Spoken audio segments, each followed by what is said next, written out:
Good morning students. आज हम economics के निर्धनता एक चुनौती भाग 3 पढ़ेंगे और ये लास्ट भाग होगा इस वीडियो का। पिछले 2 वीडियो में हमने निर्धनता के जो फैलने के कारण है उसके बारे में बताया, निर्धनता क्या होती है वो बताया, और हमारे देश में किस प्रकार या पूरे विश्व में किस प्रकार जो निर्धनता की संख्या में कमी आई है वो सब कुछ आपको पहले बता चुके हैं।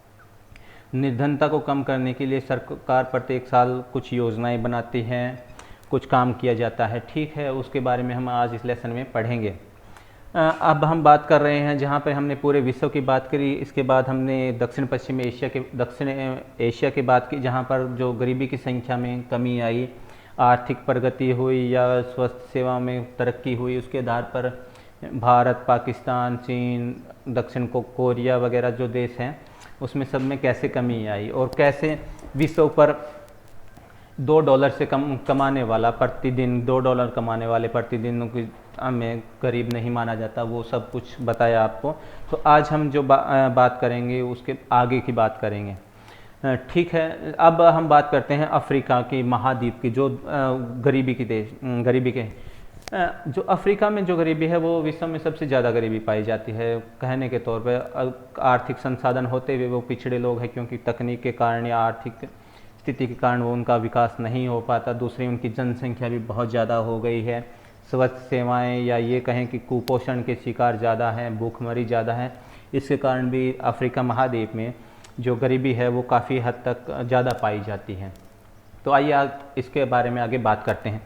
सब सहारा अफ्रीका में निर्धनता जो 2005 में थी वो थी लगभग आधी जनसंख्या के बराबर, लगभग 51% से घट थी, और जो 2015 में थे उसमें भी गिरावट आ गई, लगभग 10% लोग जो निर्धनता रेखा से बाहर आ गया। लैटिन अमेरिका, दक्षिणी अमेरिका में लैटिन अमेरिका दक्षिण अमेरिका को बोला जाता है, में भिन्नता का अनुपात वही रहा। वहाँ पर निर्धन रेखा जो थी 2010 में 10% से गिरकर लगभग 2015 में 4% रह गई। लगभग 10 साल के दौरान 6% गरीबी की दर जो थी वो नीचे आ गई।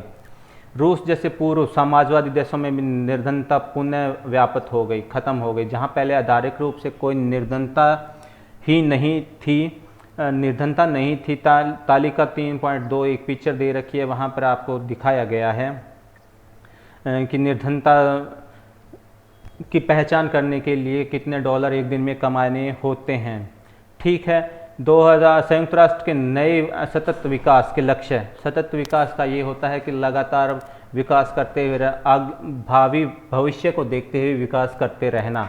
2030 तक सभी प्रकार से गरीबी को ख़त्म करने का प्रस्ताव रखा है।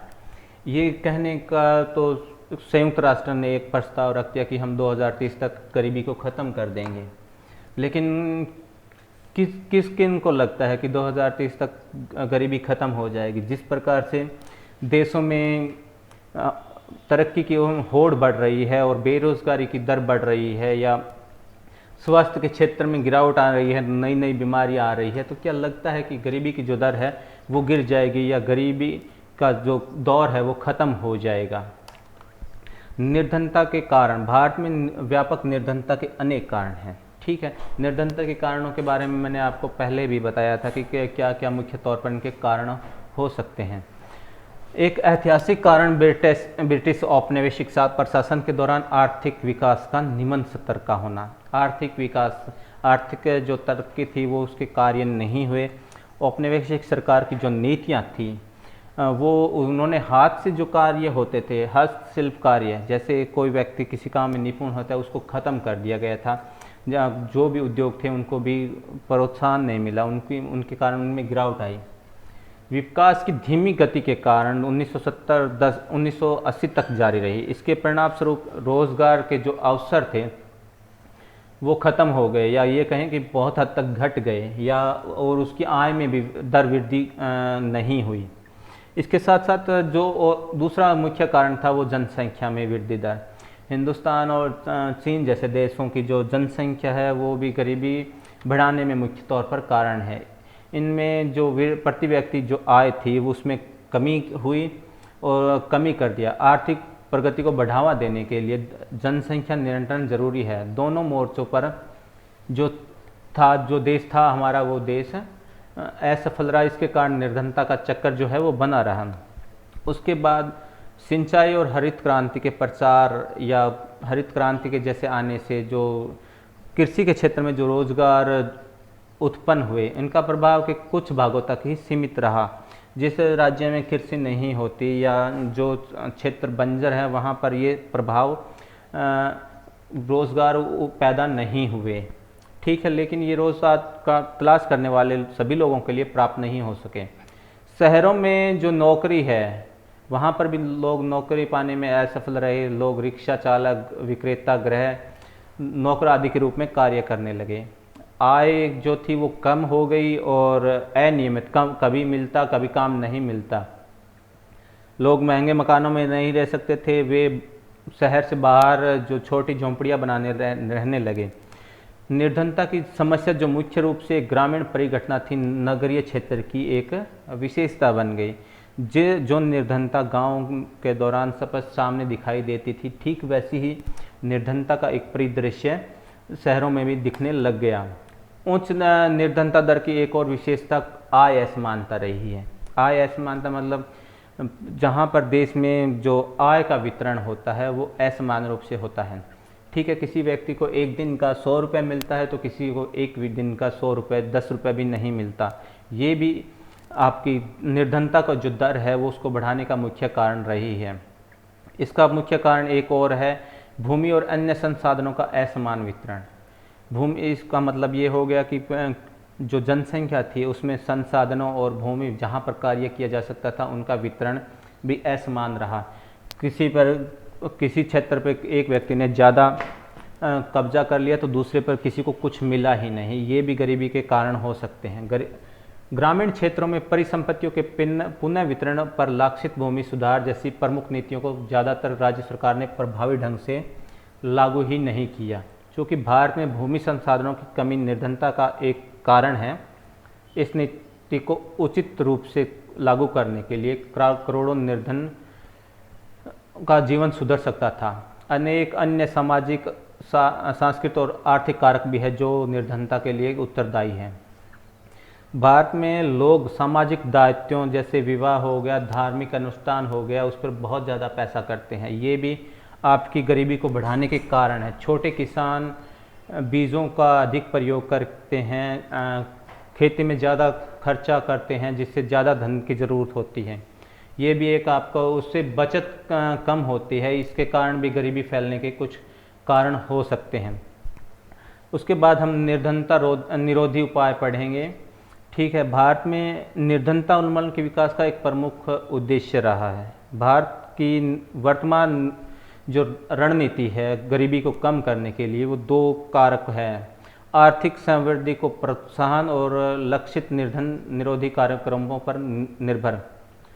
80 के दशक तक के आरंभ तक समाप्त हुए 30 वर्षों की अवधि के दौरान प्रति व्यक्ति आय में कोई वृद्धि हुई ही नहीं, लेकिन जनसंख्या में अवश्य वृद्धि हो गई और निर्धनता में अधिक कमी नहीं आई। 50 के दशक के आरंभ में निर्धनता का जो अनुमान 45% था, जो 1980 के दशक में वही बना रहा। 80 के बाद आर्थिक दर विश्व में सबसे अधिक रही। भारत की आर्थिक समृद्धि दर सबसे अधिक रही। 1980 से लेकर 90 के दशक में 6% के करीब पहुंच गई। विकास और उच्च दर ने निर्धनता को कम करने में एक महत्वपूर्ण भूमिका जरूर निभाई, लेकिन यह स्पष्ट होता जा रहा था कि आर्थिक जो वृद्धि है अवसरों को व्यापक बना देती है और रोजगारों को उत्पन्न कर देती है और मानव के विकास में निवेश के लिए आवश्यक संसाधन उपलब्ध कराती है। यह शिक्षा में निवेश से अधिक प्रतिफल पाने की आशा में लोगों को अपने बच्चों को लड़कियों सहित स्कूल भेजने के लिए उत्साहित करती है। यह संभव है कि आर्थिक विकास से अवसरों में निर्धन लोग प्रत्यक्ष लाभ नहीं उठा सके, लेकिन इसके अतिरिक्त कृषि क्षेत्रों में वृद्धि अपेक्षा बहुत कम रही है। निर्धनता पर इसका प्रभाव पड़ा है, साफ तौर पर प्रभाव पड़ा है, क्योंकि निर्धन लोगों का जो एक बड़ा भाग है वो गांव में रहता है। लगभग अभी तक भी आपका 7% जो भाग है लोगों का वो गांव में रहता है और जमीन कृषि पर ही आधारित है। लेकिन इन परिस्थितियों में लक्षित निर्धनता निरोधी कार्यक्रमों की स्पष्ट आवश्यकता हुई। ऐसे कार्यक्रम चलाने आवश्यक या ज़रूरत पड़ी जो गरीबी कम करने में मदद दे और लोगों को रोज़गार मिल दे। जैसे भारत सरकार ने ये 2005 में मनरेगा, जिसको महात्मा गांधी रोज़गार अधिनियम बोला जाता है, राष्ट्रीय ग्रामीण रोज़गार अधिनियम बोला जाता है, का 100 दिन का कार्यक्रम, 100 दिन एक व्यक्ति को काम उपलब्ध कराने का था। इसका उद्देश्य ये था कि यह जो योजना थी ये भविष्य की पीढ़ी के लिए या आगे तक विकास के लिए लोगों में गरीबी दूर करने के लिए मदद करेगी। एक व्यक्ति को एक साल के दौरान 100 दिन काम करने की मदद की जाएगी और उनको कार्य उपलब्ध कराया जाएगा। समय के साथ साथ जहाँ तक मुझे याद है इसमें बदलाव हो गया है। 100 दिन की अपेक्षा इसमें शायद अब 150 दिन कार्य हो गया है। ठीक है, मदद करना है, सूखा, वन कटाई, मिट्टी के कटाव जैसी समस्याओं से बचा जा सके। इस प्रावधान के तहत 1/3 रोजगार महिलाओं के लिए सुरक्षित किया गया है। इस स्कीम जो थी, मनरेगा जो स्कीम थी, उसके अंतर्गत लगभग 5 करोड़ परिवारों को 220 करोड़ रुपए प्रति व्यक्ति रोजगार उपलब्ध कराया गया है। इस योजना के अंतर्गत अनुसूचित जाति, जनजाति महिलाओं का हिस्सा जो है वो प्रतिशत में दिखाया गया है। महिलाओं का जो क्रमशः 23, 17 और 53% है। औसतन वर्ष 2006-07 में 65 रुपये से बढ़कर 132 रुपये वर्ष 2013 में कर दिया गया। हाल में मार्च में विभिन्न राज्यों में अकुशल मैनुअल श्रमिकों के लिए मजदूरी में भी बदलाव कर दिया गया है। इन राज्यों एवं संघ शासित प्रदेशों में मजदूरी की दर की जो सीमा है 281 प्रतिदिन हरियाणा के मजदूरों के लिए से 168 रुपये प्रतिदिन बिहार और उत्तराखंड के लिए। जहां हरियाणा में एक व्यक्ति को मनरेगा या ऐसी योजनाओं में काम करने के लिए लगभग 2018 में 281 रुपये मिलते थे, लेकिन आज के समय में ये 300 रुपये से भी ऊपर पहुंच गई है। बिहार में जहां पर 168 रुपये 2018 में मिलते थे, तो वहां पर लगभग अब 200 रुपये के आसपास कर दिया गया है। केंद्र सरकार राष्ट्रीय रोजगार गारंटी कोष भी स्थापित करेगी। इसी तरह राज्य सरकार भी योजना के कार्यों के लिए राज्य अगर आवेदक को 15 दिन के अंदर रोजगार उपलब्ध नहीं कराता है तो वह रोज के भत्ते के लिए, बेरोजगारी भत्ते के लिए हकदार होगा। एक और महत्वपूर्ण योजना काम के बदले अनाज कार्यक्रम लागू की गई। 2004 में देश के सबसे पिछड़े 150 जिलों में यह लागू है, जिन्हें मजदूरी पर रोजगार की आवश्यकता है, जो अकुशल शारीरिक काम करने के इच्छुक हैं।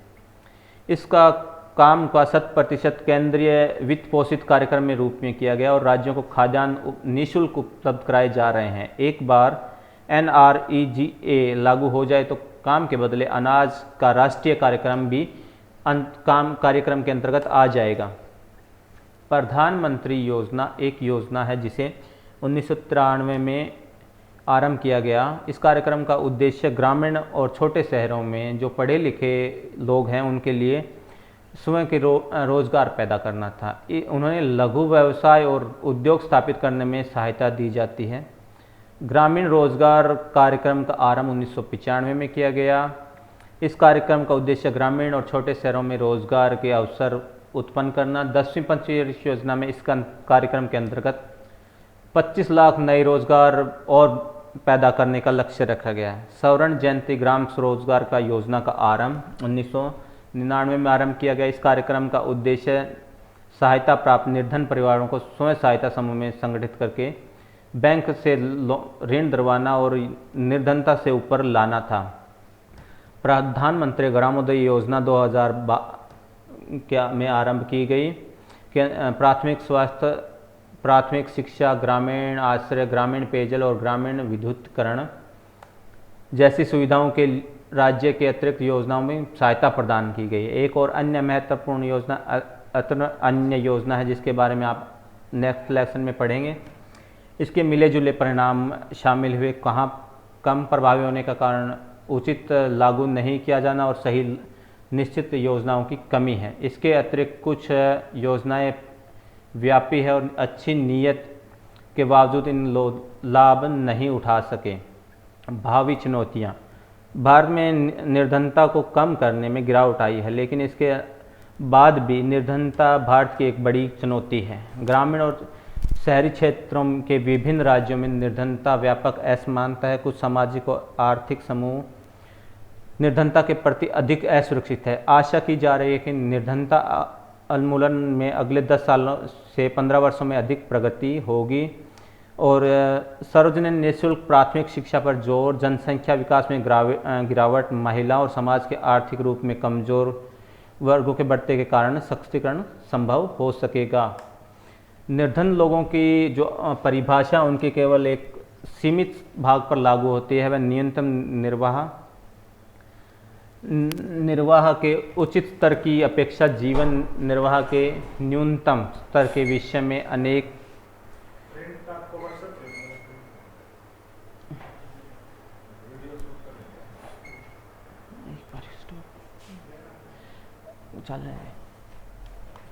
बुद्धिजीवी ने इसका समर्थन किया है। निर्धनता की अवधारणा का विस्तार मानव निर्धनता तक कर देना चाहिए। हो सकता है कि बड़ी संख्या में लोग अपना भोजन या जो भी आवश्यकता है वो जुटाने में समर्थ हो, या रोजगार की सुरक्षा है, या आत्मविश्वास है। क्या वे जाति और लिंग भेद से आधारित भेदभाव पर मुक्त है? क्या बाल श्रम की प्रथा अब भी प्रचलित है? विश्वव्यापी अनुभव बताते हैं कि विकास के साथ निर्धनता की परिभाषा भी बदली है। निर्धनता खत्म हमेशा उन्मूलन हमेशा एक गतिशील लक्ष्य है। आशा है कि अगले दशक के अंत तक हम सभी को केवल न्यूनतम आवश्यक आय उपलब्ध करा सकेंगे। सभी को स्वस्थ शिक्षा और रोजगार उपलब्ध कराना, लैंगिक समानता, समता तथा निर्धनों को सम्मान जैसी बड़ी चुनौतियां हमारे लक्ष्य होंगे। ये और भी बड़े काम होंगे। तो बच्चों, इस लेसन में हमने गरीबी को दूर करने के, या गरीबी क्या होती है पहले तो वो पढ़ा।